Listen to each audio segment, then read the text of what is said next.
Friends, रचनास creation कच्ची से कलम तक में आप सबका स्वागत है। मैं हूँ रचना और आज का टॉपिक है गुलाम वंश। तो मेरी वीडियो सीरीज़ से अगर आप जुड़े होंगे तो आपको पता होगा कि मैं सप्ताह में 7 दिन अलग अलग सब्जेक्ट के अलग अलग टॉपिक्स कवर करा रही हूँ। मेरा टॉपिक कवर कराने का तरीका क्या है? Back year question plus forward link question, इसके अलावा 2 से 3 बुक्स कवर कराते हुए मैं एक टॉपिक को कवर करा रही हूँ। दूसरा, मैं किस सारे सब्जेक्ट्स को कवर कर रही हूँ। जीएस का पूरा कवरेज हो रहा है। हिस्ट्री में मॉडर्न, मेडाइवल, एंशियंट, ज्योग्राफी में Indian geography, world geography, polity, economics, environment और जीके, ये सारे टॉपिक्स कवर करवा रही हूँ। इसके अलावा ये सारे एग्ज़ाम्स के लिए UPSC, PCS, SSC, CGL, railway या किसी भी तरह के प्रतियोगी परीक्षा दे रहे हो उसके पीटी पॉइंट ऑफ व्यू से आपका ये मैं सारे टॉपिक्स कवर करा रही हूँ। तो आप मेरी रोज़ मैं एक वीडियो पोस्ट कर रही हूँ, उसको रोज़ देखिए। 15 मिनट से 20 मिनट की एक वीडियो होती है और उस 20 मिनट में आपका पूरा टॉपिक कवर हो जाता है और विजुअल देखी हुई चीज़ें या क्लास जो है वो ज़्यादा याद रहता है। तो प्लीज़ मेरी वीडियोस को पूरा देखिए अगर किसी भी तरह की प्रतियोगी परीक्षा की तैयारी कर रहे हैं तो चलिए आज का टॉपिक शुरू करते हैं। पुरानी जितनी भी वीडियोस है जीएस की उसकी लिंक मैंने डिस्क्रिप्शन बॉक्स में शेयर की हुई है, आप उस पर क्लिक करके बाकी वीडियोस जो आपकी छूट गई हो देख सकते हैं। तो चलिए आज का टॉपिक शुरू करते हैं। गुलाम वंश पैटर्न वही है, back year question, forward link question और 2 बुक्स को कवर कराते हुए मैं पूरा गुलाम वंश कवर कराऊंगी। अगर आप मेरी वीडियोस से लगातार जुड़े रहते होंगे तो आपको पता होगा कि मैं कीवर्ड्स के थ्रू किसी भी टॉपिक को कवर कराती हूँ। वो कीवर्ड्स हैं जो पीटी और मेंस दोनों के लिए आपके लिए इम्पॉर्टेंट हैं। मतलब प्री में इन्हीं कीवर्ड्स से क्वेश्चंस पूछे जाते हैं और मेंस में आपको अपने आंसर में इन कीवर्ड्स को मेंशन करना ज़रूरी होता है। तो बेसिकली आप जो प्री की तैयारी कर रहे हैं 60% आप मेंस की भी तैयारी कर रहे हैं। तो चलिए मैं कीवर्ड्स के थ्रू सबसे पहला टॉपिक है गुलाम वंश में कुतुबुद्दीन ऐबक। कब से कब तक? 1206 से 1290 ईस्वी तक। इससे पहले की कहानी मैंने बता दी, आक्रमण अरबों और तुर्कों का। अब आगे की कहानी है कि ऐबक जो है 1206 से 1290 ईस्वी तक दिल्ली सल्तनत का सुल्तान गुलाम वंश के सुल्तानों के नाम से विख्यात हुआ। इसके बाद इसका संस्थापक कौन था? तो कुतुबुद्दीन ऐबक था। यद्यपि वो एक वंश के नहीं थे पर सभी क्या थे? सभी जो थे तुर्क थे और तुर्क लोग क्या थे? उनके स्वतंत्र माता पिता के संतान थे ये लोग। अतः इन सुल्तानों को गुलाम वंश का सुल्तान कहा गया और इनको एक और टाइटल दिया गया प्रारंभिक तुर्क सुल्तान या फिर दिल्ली के ममलूक मतलब गुलाम, ममलूक सुल्तान कहा गया। तो ये हो गया अगला कीवर्ड ममलूक से। इसके बाद भारत में गुलाम वंश का प्रथम शासक कौन था? तो कुतुबुद्दीन ऐबक था 1206 से 1210 ईस्वी तक। अब उसकी कहानी क्या है कि बचपन में उसे निशापुर के काजी फ़खरुद्दीन अब्दुल अजीज़ कुकी याद रखिए, ने एक दास के रूप में ख़रीद लिया और बचपन से ही बहुत ही सुरीले स्वर में वो कुरान पढ़ता था, जिस कारण से उसको अगला कीवर्ड आया क्या? कुरान खान, कुरान पढ़ने वाला कहा गया। कुरान खां किसको कहा गया? कुतुबुद्दीन ऐबक को। और बाद में वो निशापुर से गजनी लाया गया और वहाँ उसे किसने खरीद लिया? गोरी ने खरीद लिया और अपनी प्रतिभा, लगन और ईमानदारी से उसने गोरी का विश्वास जीत लिया और उसको मिल गया अगला कीवर्ड यानी कि अमीर आखुर का पद दे दिया गया, गोरी ने उसको दे दिया गया। और अपना राज्याभिषेक गोरी के मृत्यु के 3 माह पश्चात 1206 जून 1206 में उसने अपना राज्याभिषेक कराया और अगला कीवर्ड आया और राज्याभिषेक कराते हुए उसने अपनी राजधानी किसको बना ली? लाहौर को। ऐबक ने कभी सुल्तान की उपाधि धारण नहीं की, ये बहुत इम्पॉर्टेंट है आपके लिए, अगर कथन में आता है तो ऐबक ने अपने लिए कभी सुल्तान की उपाधि धारण नहीं की। उसने क्या उपाधि ली थी? उसने ली थी मलिक सिपह सलार। वो इसी में बहुत खुश था और गोरी के जो उत्तराधिकारी थे गियासुद्दीन महमूद से मुक्ति पत्र प्राप्त करके, गियासुद्दीन महमूद से उसने मुक्ति पत्र प्राप्त किया था। 1208 में उसको क्या हुआ? क्या मिला? दासता से मुक्ति मिल गई, मतलब वो दासत्व से मुक्त हो गया 1208 में। तो ये हो गया ऐबक से रिलेटेड कुछ ज़रूरी कीवर्ड्स। अब अगला भी है वो ऐबक का ही कीवर्ड्स है, मैं उसको बताती हूँ। अब आगे के 5 कीवर्ड्स क्या हैं? सबसे पहले लाख बख्श। कुतुबुद्दीन जो है इतना ज़्यादा दान करता था कि उसको लाख बख्श का टाइटल दिया गया, यानी कि लाखों को देने वाला, ये उसको कहा गया। तो इससे क्वेश्चन पूछा जा चुका है कि लाख बख्श किसको कहा जाता था। इसके बाद ऐबक ने दिल्ली में, कहाँ पर, दिल्ली में कुव्वतुल इस्लाम और अजमेर में, ये सारे क्वेश्चन पूछे जा चुके हैं। अजमेर में 2.5 दिन का झोपड़ा नामक मस्जिद का निर्माण कराया, ये दोनों मस्जिद का निर्माण कराया। फिर उसने दिल्ली में स्थित कुतुब मीनार, इसके निर्माण का कार्य शुरू किया। और कुतुब मीनार से जुड़े बहुत इंपॉर्टेंट क्वेश्चन है कि इसे पूरा किसने कराया, तो इल्तुतमिश ने, फिर फिरोज शाह तुगलक ने में इसकी 4थी मंजिल को पूरा किया और 4थी मंजिल के स्थान पे 2 मंजिल का और निर्माण कराया। इसके बाद कुतुबुद्दीन ऐबक की मृत्यु हो गई। कैसे हो गई ये भी पूछा जा चुका है। चौगान खेलते समय, जो कि अभी किस खेल से नाम से जाना जाता है, पोलो, घोड़े से गिरने से 1210 में। और कहाँ उसको दफनाया गया, तो उसी की राजधानी लाहौर में दफनाया गया। तो ये है कुतुबुद्दीन ऐबक की कहानी। अब कुतुबुद्दीन ऐबक की पूरी कहानी आपको याद हो गई होगी फैक्ट्स के आधार पर, और यही फैक्ट्स वो हैं जिनसे बार बार क्वेश्चन पूछे जाते हैं। अब हम लोग अगला टॉपिक चलते हैं, इल्तुतमिश। अब अगला है इल्तुतमिश। इल्तुतमिश से भी ढेरों क्वेश्चन पूछे गए हैं, तो सारे क्वेश्चंस को कलेक्ट करके उनके कीवर्ड्स के आधार पे मैं आपको बताती हूँ। दिल्ली का पहला सुल्तान कौन था, वो इल्तुतमिश था। क्यों उसको दिल्ली का पहला सुल्तान कहा गया, जबकि ऐबक उससे पहले था, क्योंकि ऐबक जो सुल्तान बना था वो गुलाम था। इल्तुतमिश जब सुल्तान बना तो वो गुलाम नहीं था। इसलिए जब भी अगर क्वेश्चन पूछा जाए कि दिल्ली का पहला सुल्तान कौन था, तो इल्तुतमिश। क्यों, क्योंकि उसने सुल्तान के पद की स्वीकृति गोर के किसी शासक से नहीं ली, बल्कि खलीफा से ली थी। और खलीफा की उस समय बहुत ज़्यादा इम्पॉर्टेंट थी। खलीफा ने इल्तुतमिश के शासन की पुष्टि सारे क्षेत्र में कर दी जो उसने विजिट किया, और उसको क्या दिया, सुल्तान आजम की उपाधि दे दी। कीवर्ड्स के थ्रू मैं आपको कहानी बता रही हूँ। खलीफा ने उसको सुल्तान आजम की उपाधि दे दी। और गुलाम का गुलाम इल्तुतमिश को कहा जाता था। तो एक टाइटल आपको मिलेगा अगर क्वेश्चन में, ये फॉरवर्ड लिंक का क्वेश्चन है, गुलाम का गुलाम किसको कहा गया, तो इल्तुतमिश को कहा गया। इल्तुतमिश किस जनजाति का तुर्क था, इल्तुतमिश जो था वो इल्बरी जनजाति का तुर्क था, और सुल्तान बनने से पहले वो था बदायूं का सूबेदार। 1205 से 1206 उसने कौन सी जाति का विद्रोह दबाया, खोखर जाति का विद्रोह उसने दबाने के लिए अभियान किया। और वहाँ वो किसके साथ था, मोहम्मद गोरी और ऐबक के साथ, इन दोनों की हेल्प की वहाँ पर। और युद्ध में उसने इतना साहस दिखाया कि उससे ही प्रभावित होकर गोरी ने ऐबक को कहा कि उसको दास्ता से मुक्त कर दे इल्तुतमिश को।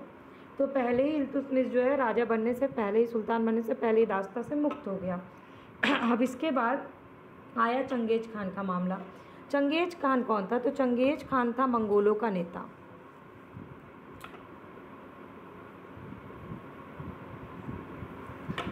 भारत की उत्तर पश्चिम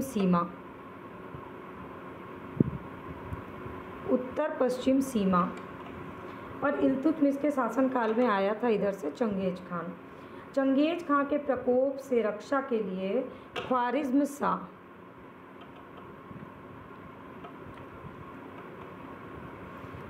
शाह का पुत्र कौन था, मांग बर्नी, सिंधु घाटी पहुंचा। और चंगेज खान ने इल्तुतमिश के पास अपना दूत भेजा कि वो मांग बर्नी की सहायता ना करे। चंगेज खान ने इल्तुतमिश से कहा कि भाई तुम मांग बर्नी की सहायता मत करो, मैं इधर से आ रहा हूँ सिंधु घाटी सभ्यता की तरफ से। तो इल्तुतमिश ने उसकी सहायता नहीं की। और जब मांग बर्नी 1224 ईस्वी में भारत से चला गया तो इस समस्या का समाधान हो गया। इल्तुतमिश ने सहायता इसलिए नहीं की क्योंकि अगर करता तो चंगेज खान उसके ऊपर, और चंगेज खान बहुत ज़्यादा पावरफुल था, इसलिए इल्तुतमिश ने कूटनीति का सहारा लिया और उसने चंगेज खान की बात सुन ली। अब अगला कीवर्ड्स देखते हैं। अब अगले कीवर्ड्स है बिहार शरीफ। क्यों ये इम्पोर्टेंट है बिहार शरीफ, क्योंकि इल्तुतमिश ने 1225 में बिहार शरीफ और बाढ़ पर अधिकार करके राजमहल की पहाड़ियाँ। राजमहल की पहाड़ियों में तेलियागढ़ी के समीप एवाज को पराजित कर दिया था। तो जो लोग बीपीएससी का एग्ज़ाम दे रहे हैं उनके लिए इम्पॉर्टेंट है, बिहार से जुड़े किसी भी एग्ज़ाम के लिए, राजमहल की पहाड़ियों में एवाज को पराजित किया था इल्तुतमिश। इसके बाद एवाज ने इल्तुतमिश की अधीनता स्वीकार कर ली और इल्तुतमिश ने एवाज के स्थान पर किसको बिहार का सूबेदार नियुक्त कर दिया। अगला इम्पॉर्टेंट क्वेश्चन, तो एवाज के स्थान पर सुल्तान नियुक्त किया मलिक जानी को। ठीक है, तो ये 2 कीवर्ड्स हो गए। अब इल्तुतमिश के कुछ कार्य देख लेते हैं जहाँ से क्वेश्चन आते हैं। मुद्रा और सिक्के। इल्तुतमिश ने भारत में सल्तनत काल में सर्वप्रथम शुद्ध अरबी के सिक्के चलाए। इसके बाद उसने 2 महत्वपूर्ण सिक्का, चांदी का टंका और तांबे का जीतल, ये पूछा जाता है। टंका किसका होता था? चांदी का, और जीतल तांबे का, आरंभ किया उसने। और सिक्कों पर टकसाल का नाम लिखवाने की परंपरा किसने शुरू की? इल्तुतमिश ने। ये बहुत इंपॉर्टेंट है, सिक्कों पर टकसाल का नाम लिखाने की परंपरा। 1229 में इल्तुतमिश को बगदाद के खलीफा ने खिलअत का प्रमाण पत्र प्राप्त किया, जिससे इल्तुतमिश वैध सुल्तान और दिल्ली सल्तनत का स्वतंत्र राजा बन गया। ठीक, तो ये हो गया उसका खिलअत और सिक्के का काम। अब देखते हैं उसने संरचनात्मक काम क्या किया। उसने अपने महल के सामने संगमरमर की 2 शेर की मूर्ति स्थापित करवाई, जिसके गले में घंटी लगी हुई थी, जिसको बजा के कोई भी व्यक्ति सुल्तान से न्याय की मांग कर सकता था। ये काम किया इल्तुतमिश ने। इल्तुतमिश ने सभी शहर में काजी नामक अधिकारी नियुक्त कर दिए। भारत में मुस्लिम संप्रभुता का इतिहास इल्तुतमिश से प्रारंभ होता है, ऐसा बहुत इतिहासकार बोलते हैं। और हेग एक इतिहासकार है, उनके हिसाब से इल्तुतमिश जो है वो ना गुलाम वंश का सबसे महान शासक था। और गुलाम वंश का वास्तविक संस्थापक था, ये कहते हैं ईश्वरी प्रसाद। ठीक है, ये हो गया आपका इल्तुतमिश। अब अगला कौन है? अगली आई रज़िया सुल्तान। तो अब हम लोग रज़िया सुल्तान ख़त्म करेंगे। तो रज़िया सुल्तान से रिलेटेड बहुत ज़्यादा क्वेश्चन इंपॉर्टेंट नहीं है, बस कुछ चीज़ें आपको याद रखनी है कि मध्यकालीन भारत की प्रथम महिला शासिका कौन थी? तो वो रज़िया सुल्तान थी। कब से कब तक थी? 1236 से 1240। और व्यक्तिगत दृष्टि से भारत में पहली बार स्त्री के संबंध में इस्लाम की परंपरा का उल्लंघन किया और अपने राज्य की शक्ति को सरदार और सूबेदार में विभाजित करने का काम किसने किया? रज़िया सुल्तान ने। और सुल्तानों के इसमें मतलब ये बांट दी। और इल्तुतमिश का संपूर्ण प्रभुत्व संपन्न राजतंत्र के सिद्धांत का समर्थन किया और उस समय की परिस्थितियों में तुर्की राज्य के हित में था, इसलिए उन्होंने ये सारा काम किया। तो लेकिन इसमें तुर्कों का बहुत बड़ा योगदान था उनको पद से हटाने के लिए। क्यों? क्योंकि वो भटिंडा का गवर्नर था अल्तुनिया। अल्तुनिया ने रज़िया के विरुद्ध विद्रोह करके सत्ता से हटा दिया उसे, और उस समय जो सुल्तान बना वो बना बलबन। तो ज़्यादा इम्पोर्टेंट क्या है आपके लिए? बलबन। तो चलिए बलबन फटाफट से कवर कर लेते हैं। ये है बलबन के कीवर्ड्स। वीडियो के अंत में मैं आपको गुलाम वंश से जितने क्वेश्चंस पूछे गए हैं वो फटाफट से आपको बताऊंगी स्पीड में, ताकि आपको समझ में आ जाए कि मैंने सारे क्वेश्चंस कवर करवा दिए हैं। तो बलबन का पहला कीवर्ड है उलूग खान। तो जो भटिंडा के गवर्नर अल्तुनिया के नेतृत्व में रज़िया के खिलाफ विद्रोह हुआ, उसमें बलबन जो है उसके बाद शासक बना। और बलबन का पूरा नाम था गियासुद्दीन बलबन। बलबन ने 1266 से 1287 तक सुल्तान के रूप में राज किया और उसे उलूग खान के नाम से जाना जाता था। लेकिन उसका वास्तविक नाम क्या था? बहाउद्दीन।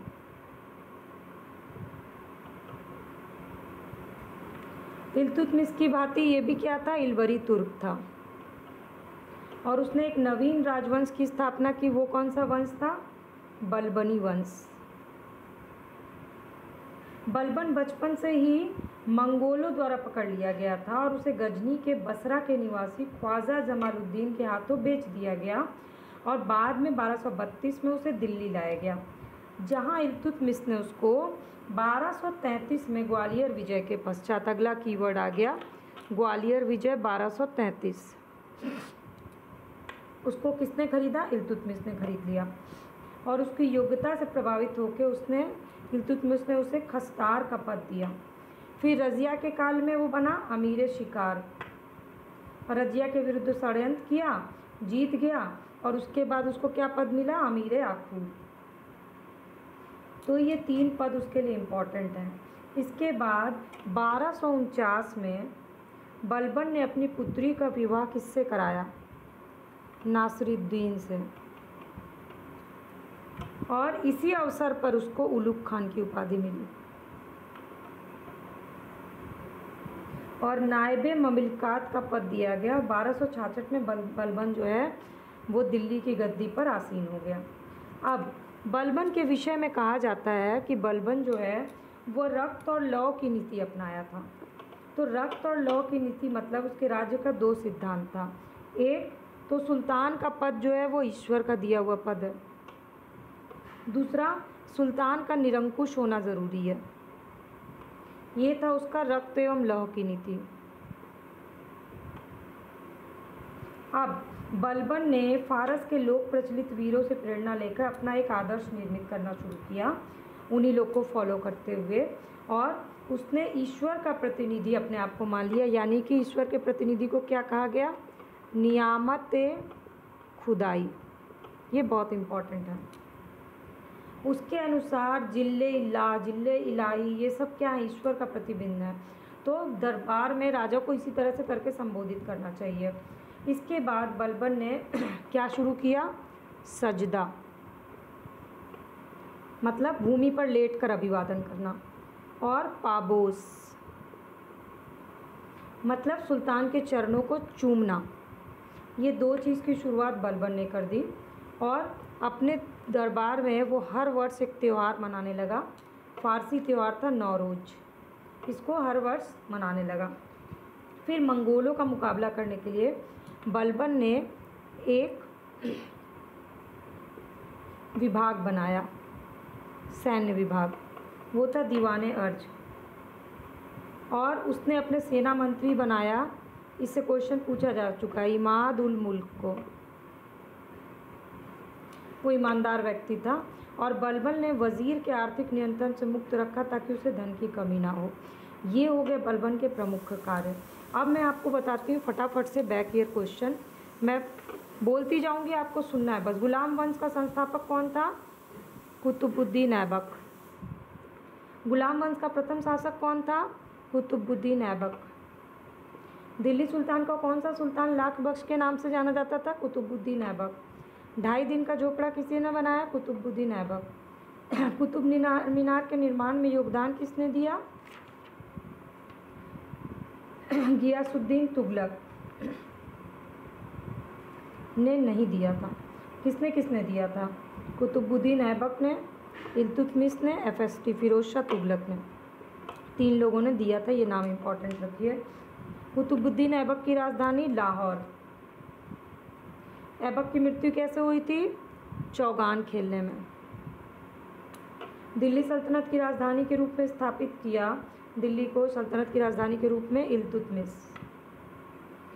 किस सुल्तान ने नियमित सिक्के जारी करने की प्रथा शुरू की? इल्तुतमिश। इल्तुतमिश के राज्यकाल में सल्तनत की राजधानी क्या थी? दिल्ली। सल्तनत के सुल्तानों में किसने सर्वप्रथम अपनी राजधानी दिल्ली स्थानांतरित की? इल्तुतमिश। दिल्ली का प्रथम मुस्लिम शासक कौन था? इल्तुतमिश। गुलाम का गुलाम किसे कहा गया? इल्तुतमिश। कौन मध्यकालीन भारत की प्रथम महिला शासक थी? रजिया सुल्तान। मंगोल आक्रमणकारी चंगेज खां किसके समय में आया था? इल्तुतमिश के समय। इसके बाद मंगोल प्रथम बार सिंधु के तट पे देखे गए? इल्तुतमिश के समय। उसी क्वेश्चंस को घुमा फिरा के पूछा गया। इसके बाद अगला क्वेश्चन, चंगेज खान का मूल नाम क्या था? तेमुचिन। ये एक नया क्वेश्चन है आप लोग के लिए। तेमुचिन नाम था चंगेज खान का।